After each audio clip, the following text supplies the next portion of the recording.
اور سماعت کی، جس میں بنیادی طور پہ مجھے اور آپ کو ایک پیغام دیا جا رہا ہے کہ کائنات میں ہر چیز پہ فنا طاری ہونے والی ہے۔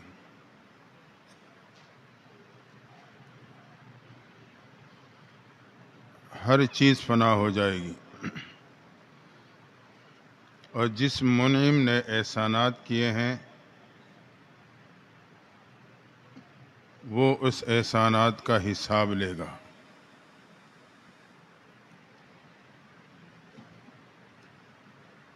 اگر ہم اور آپ کائنات پہ غور کریں، ہر چیز مجھے اور آپ کو پیغام فنا دے رہی ہے۔ سورج صبح طلوع ہوتا ہے، شام کو غروب ہو جاتا ہے۔ یہ مجھے اور آپ کو پیغام فنا دے کے چلا جاتا ہے۔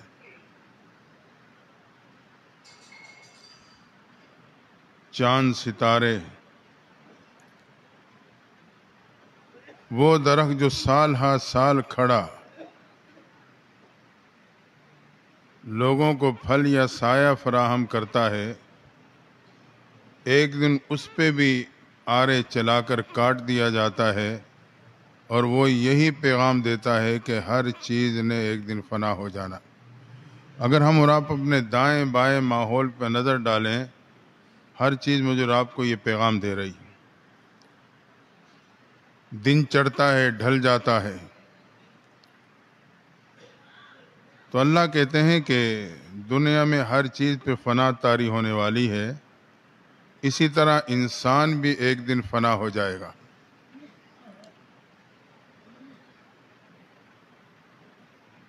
انسان پہ بھی فنا طاری ہوگی اور دنیا سے چلا جائے گا۔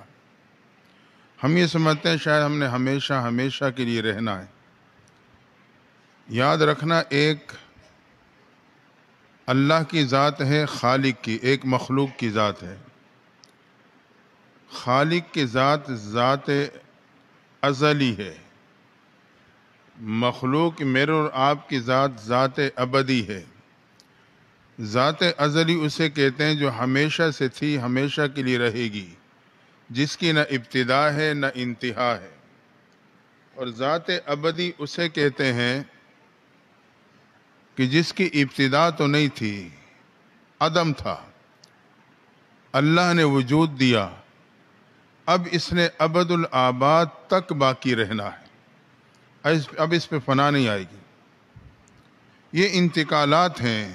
عالم الست سے ماں کے پیٹ میں آئے، ماں کے پیٹ سے دنیا کے پیٹ میں آئے، دنیا کے پیٹ سے قبر کے پیٹ میں جائیں گے، وہاں سے میدان حشر میں آئیں گے، پھر جنت ہے، جہنم ہے، جنت جہنم ہمیشہ کے لیے باقی، جنتی جہنمی بھی ہمیشہ کے لیے باقی۔ اب ہم نے ختم نہیں ہونا، تو اس لیے آخرت کی جو ہمیشہ کی اصل زندگی ہے، ہم اس کی تیاری میں لگے رہیں۔ جو ہمارے عزیز و اقارب دنیا سے گئے، ہم نے کندھوں پہ اٹھا کے قبر میں اتارے ہیں، وہ ختم نہیں ہوئے، میدان حشر میں اٹھائے جائیں گے۔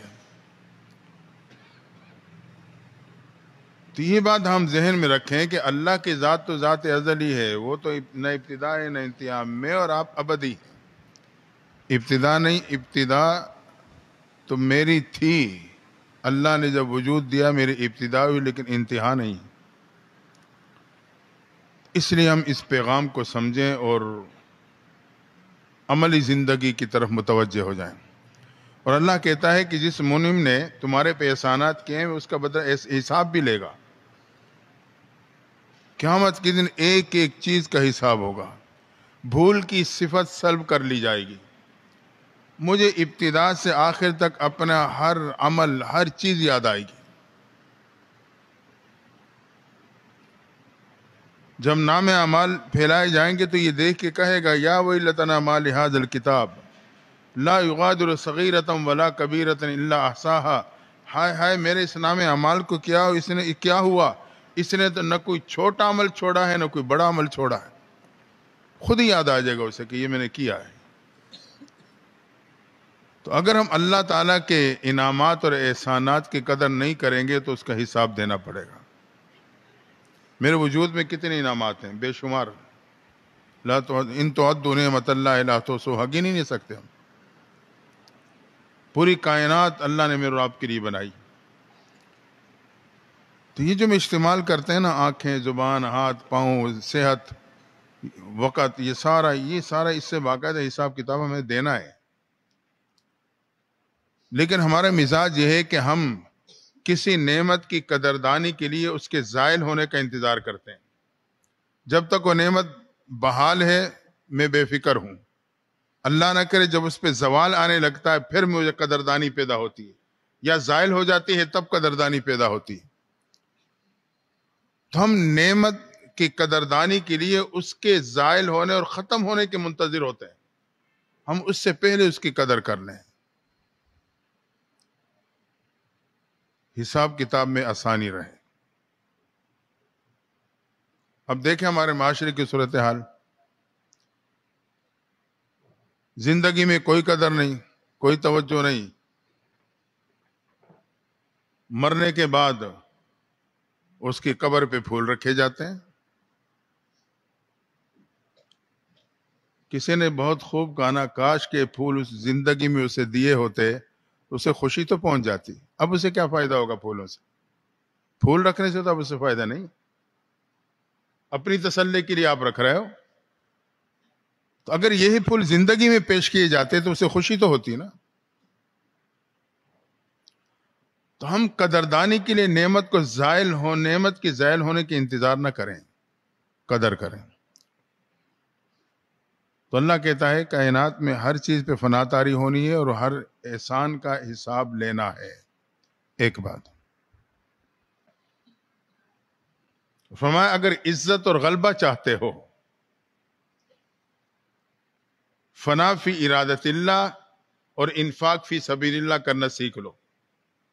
اگر آپ چاہتے ہو مجھے زندگی میں عزت ملے، غلبہ ملے، عروج ملے،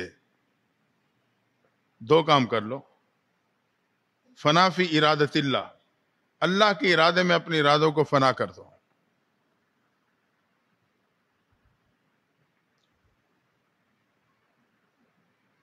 کہ دنیا میں وہی ہوگا جو میرے رب کو منظور ہوگا. جو حال میرے پہ آیا ہے مالک کی طرف سے آیا ہے، اس میں میری بھلائی ہے.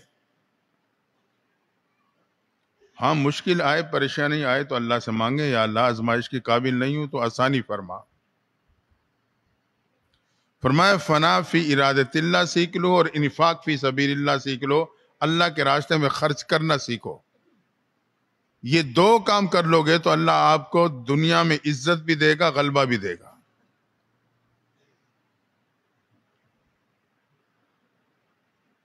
اس لیے ہم اور آپ خود بھی کوشش کریں اور اپنی اولاد کو بھی لگائیں، بچوں کو بھی لگائیں انفاق فی سبیل اللہ پہ، ان کی عادت بنائیں.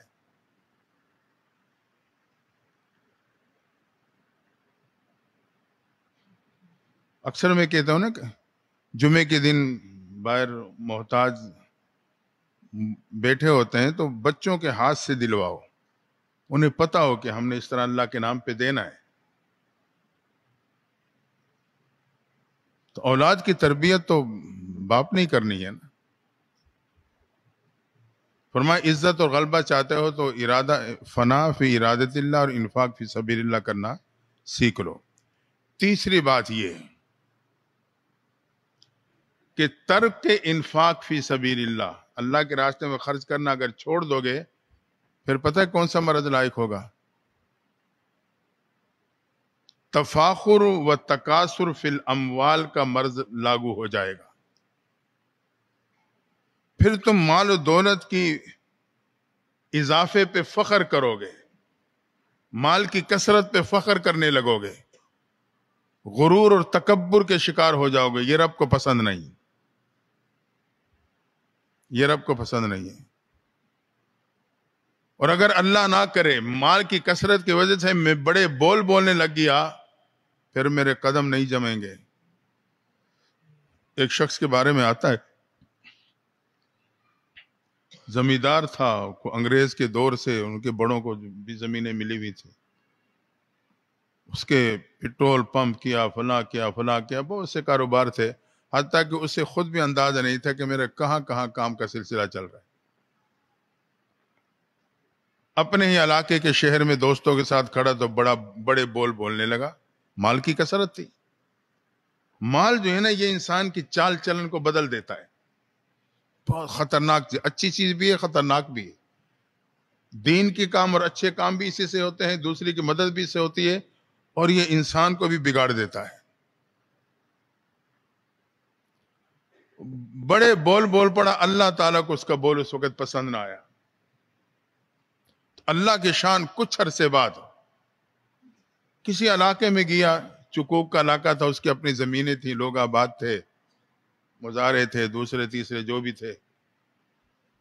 اب ہر جگہ جو اس کے زمینوں پہ لوگ آباد تھے، ہر کوئی اسے تو نہیں جانتا تھا، ہر ایک نے تو اسے نہیں دیکھا ہوا تھا۔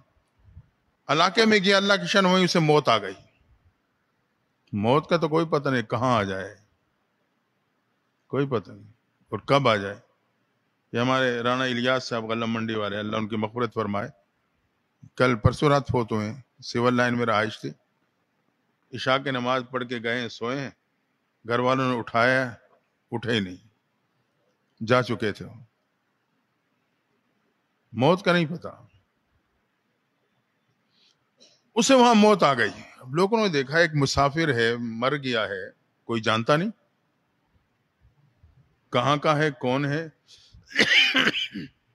خیر علاقے کے لوگوں نے تجہیز و تکفین کے حوالے سے انتظامات شروع کیے۔ غریب لوگ تھے، اب کفن کا کپڑا نہیں تھا، تو اس شخص کے کفن کے لیے جو اتنا مال و دولت کی کثرت تھی اس کی، مسجد میں اعلان ہو رہا ہے کہ ایک مسافر شخص مر چکا ہے، اس کے کفن کے لیے چندہ لے آؤ۔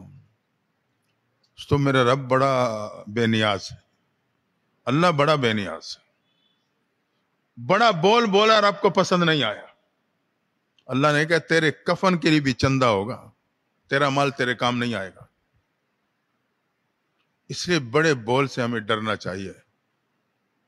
اللہ کی جو استغنا کی نظر ہے نا، اس سے ڈرتے رہیں، یا اللہ استغنا کی نظر سے بچانا اور رحمت کی نظر ڈال دینا۔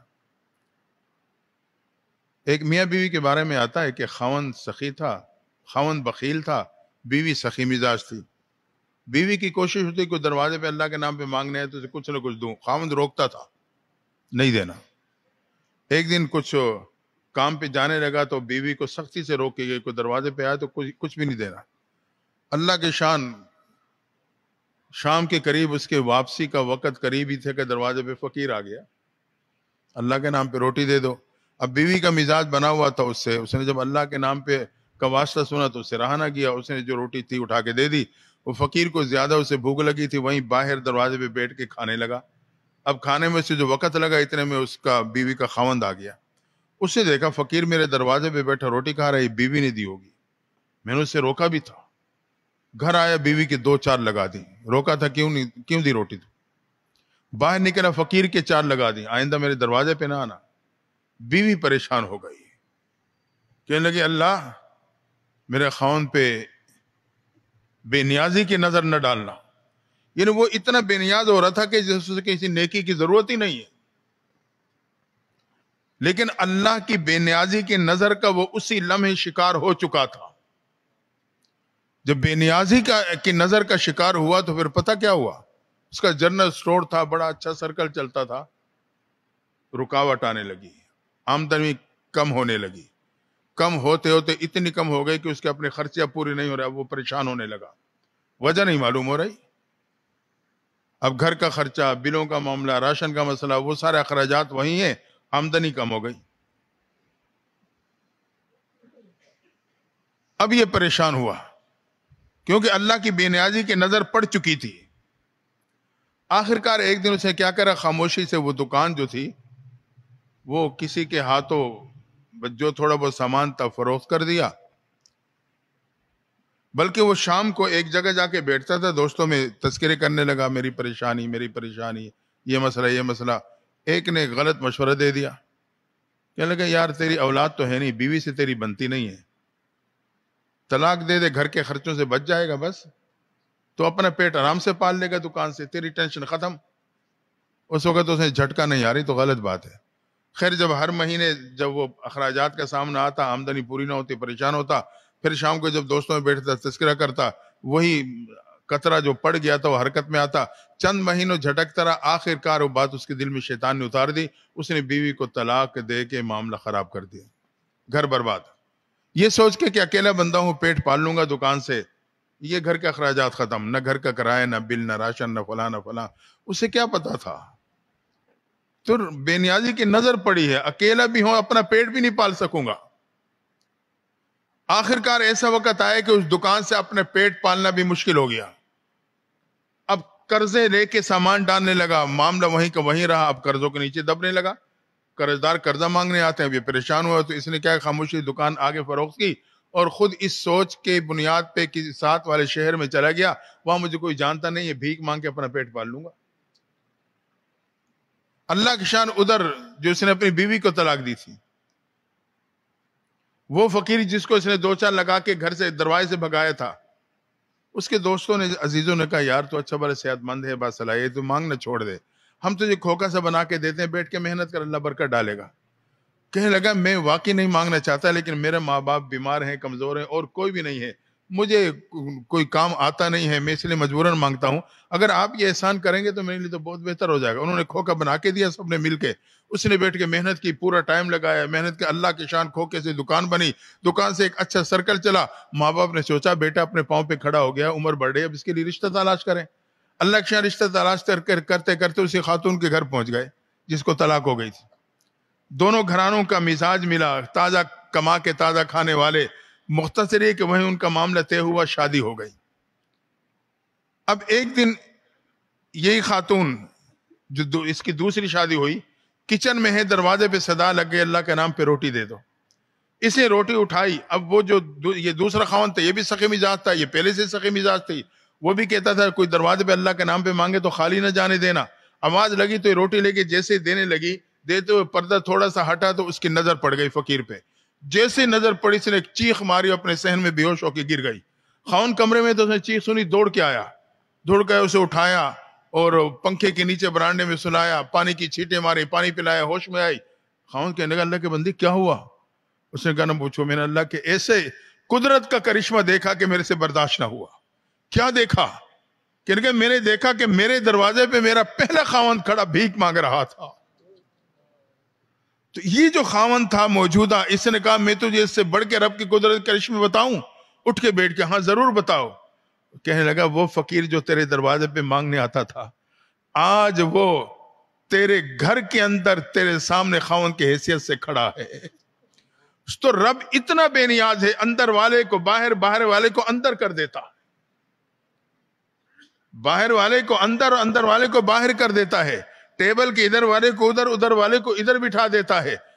فیکٹری کے مالک کو ملازم، ملازم کو مالک بنا دیتا ہے. یہ سارے مناظر دنیا نے مجھے اور آپ کو دکھائے ہیں. اس سے اللہ تعالیٰ بہت بڑا بے نیاز ہے، اس کے بے نیازی کے نظر سے ڈریں، رحمت کی نظر کی دعا مانگا کریں. تو دعا ہے اللہ تعالیٰ ہم سب کو تفاخر سے بچائے، غرور سے بچائے، تکبر سے بچائے، اللہ تعالیٰ کی بے نیازی کی نظر سے بچائے. اللہ ہم سب کی حفاظت فرما لے. اللہم صلی علی سیدنا محمد وعلی آل سیدنا محمد وبارک وسلم. یا اللہ سننے سنانے کو قبول فرما، کمی کوتاہی کو معاف فرما، قرآن اور رمضان کے روزے کی شفاعت نصیب فرما، رمضان المبارک کی برکات عطا فرما. اللہ ہم سب کے اٹھے ہاتھوں کو قبول فرما. یا اللہ لیلۃ القدر کی راتیں ہیں، اللہ ہماری مغفرت فرما دے. یا اللہ ہماری مغفرت فرما دے. اللہ ہمیں جہنم سے چھٹکارا عطا فرما دے. صلی اللہ تعالی علی خیر خلقہ محمد وآلہ وصحبہ اجمعین.